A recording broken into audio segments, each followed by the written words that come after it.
కార్యక్రమాన్ని ప్రారంభించుకున్నాం. జనరల్గా ఏ సంవత్సరం అయినా కూడా డిసెంబర్ నెల వచ్చిందంటే ఒక పండగ వాతావరణం వస్తూ ఉంటుంది. డిసెంబర్ 1వ తారీఖు నుంచి మొదలు పెడితే జనవరి 20వ తారీఖు వరకు డిసెంబర్లో క్రిస్మస్ కార్యక్రమం ఉంటుంది. 1వ తారీఖునేమో జనవరి 1 31 నైట్ నుంచి 1వ తారీఖు దాకా న్యూ ఇయర్ సెలబ్రేషన్ జరుగుతూ ఉంటాయి. న్యూ ఇయర్ సెలబ్రేషన్ అయిపోయిన తర్వాత 13, 14, 15 నుంచి ఇక క్రిస్మస్ కార్యక్రమాలకి ముగించేసి ఇక సంక్రాంతి కార్యక్రమాలు మొదలవుతూ ఉంటాయి.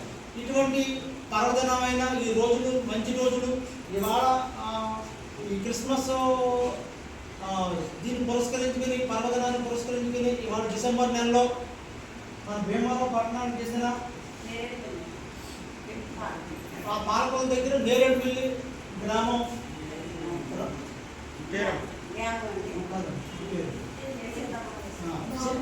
బాణం సీతామహాలక్ష్మి గారు ఇవాళ వారి కుటుంబ సభ్యులు అంతా వచ్చి ఇవాళ మన భీమవరం వృద్ధులాశ్రమంలో భోజనాది కార్యక్రమాలన్నీ ఏర్పాటు చేశారు. క్రిస్మస్ దీన్ని పురస్కరించి కుటుంబ సభ్యులంతా వచ్చారు. ఒకసారి ఆశ్రమం తరఫున ధన్యవాదాలు చెప్పడం. చిన్న విషయం కాదు. క్రిస్మస్ కార్యక్రమంలో వాళ్ళ ఇళ్లలోనూ బంధువుల్లోనూ ఒక 50 మందిలో 100 మందిలో పిలుచుకొని భోజనాల కార్యక్రమాలు పెట్టుకుంటూ ఉంటారు. కానీ దానికంటే భిన్నంగా ఇవాళ ఇటువంటి అభాగ్యులు వృద్ధులు అంటే బిడ్డల దగ్గర నుంచి నిరాదరణకు గురైన వారి మధ్యలో ఇవాళ క్రిస్మస్ కార్యక్రమాలు చేసుకుంటే ఎంతో మంచిదని చెప్పి ఒక పూట భోజనం పెట్టాలని తలంచి ఇవాళ ఇక్కడికి వచ్చారు. ఇది చిన్న విషయం. డబ్బుతో లేకపోతే ఒక 5,000, 10,000తో దాని వాల్యూ మనం కలవడానికి కొనడానికి కూడా అది అయ్యే విషయం కాదు. ఎందుకంటే దీని వెనకాల ఎంతో స్ఫూర్తి ఉంది. మీరు సేవ చేయాలని లేకపోతే 10 మందికి మంచి చేయాలని మీరంతా నిర్ణయించుకుని వచ్చారు. బైబిల్లో ఒక వాక్యం ఉంటుంది, పుచ్చుకొనుట కంటే ఇచ్చుట ధన్యత.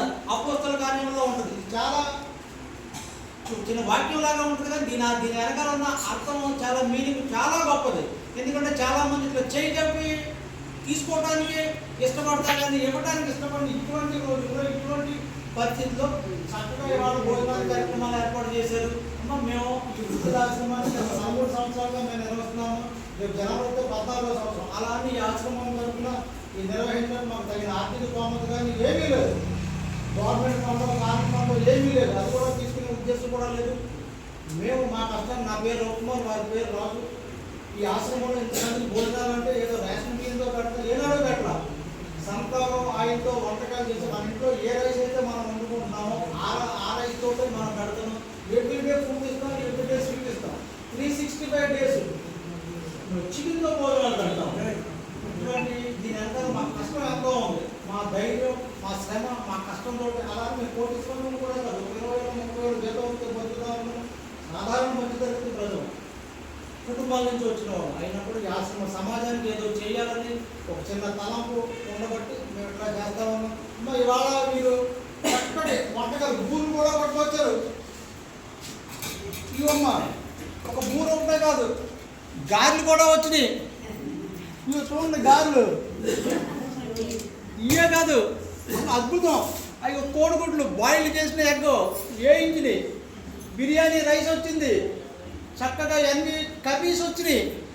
ఏదో భోజనం పెడతారంటే ఏదో పెట్టి ఒక పావు కేజీలో 100 గ్రాములు ఇచ్చి వెళ్ళిపోయే చాలామంది ఉంటారు. అది కాదు, వాళ్ళు మనసుతో వాళ్ళు పట్టుకొచ్చారు. చిన్న చాలా పెద్ద విషయం.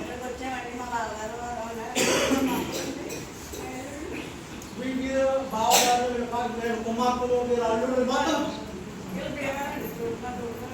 మా తోటగారు గారు కూడా వచ్చారు. భీమవరం అందరూ వచ్చారు. మీరు ఏమైనా మాట్లాడతారా?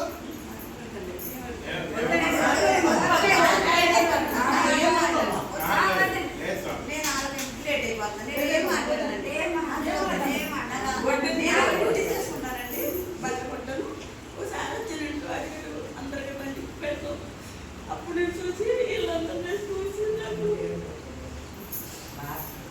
బాధపడుతున్నామ్మా. నా తల్లి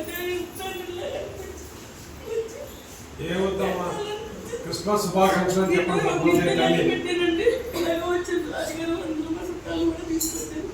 అలాగే సంతృప్తిగా తినాలని, సంతృప్తిగా ఉండాలని నా కష్టంలో తీసుకుని దాన్ని చేసుకుంటున్నాను.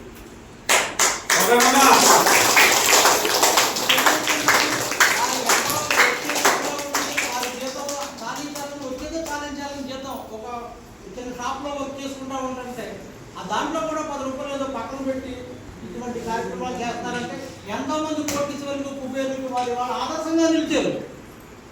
ఎందుకంటే ఉండి పెట్టడం వేరు, ఏమీ లేని పరిస్థితుల్లో ఉన్నందులో పరోపకారం చేయాలని ఆ తలంపుతో ఇవాళ చేశారు. వారికి మరొకసారి ఆశ్రమం తరఫున ధన్యవాదాలు తెలిపారు.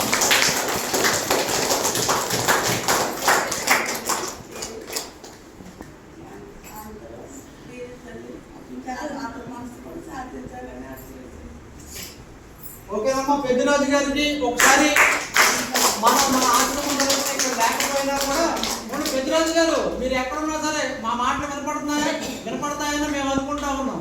మీరు ఏదైతే గీత గీశారో, ఏవైతే అడుగుజాడులు మీరు చెప్పారో, మీ భవిష్యత్తు మీద ఎటువంటివి అయితే మీరు చెప్పారో, మీ కుటుంబం మీ అది దాటకుండా చక్కగా మీకు మంచి పేరు తీసుకొస్తూ ఇవాళ కూడా సభాషలో ఈ మార్కెట్లో లేకపోతే ఈ సమాజంలో నిలబడ్డారు. పెద్దరాజు గారు మీకే, మీరు ఏ లోపంలో ఉన్నా కూడా ఒకసారి మీ చల్లని కరుణ, మీ చల్లని చూపు ఒకసారి దీని మీద ప్రశ్నింపజేయాలని మేము కోరుకుంటా ఉన్నాం. Thank you.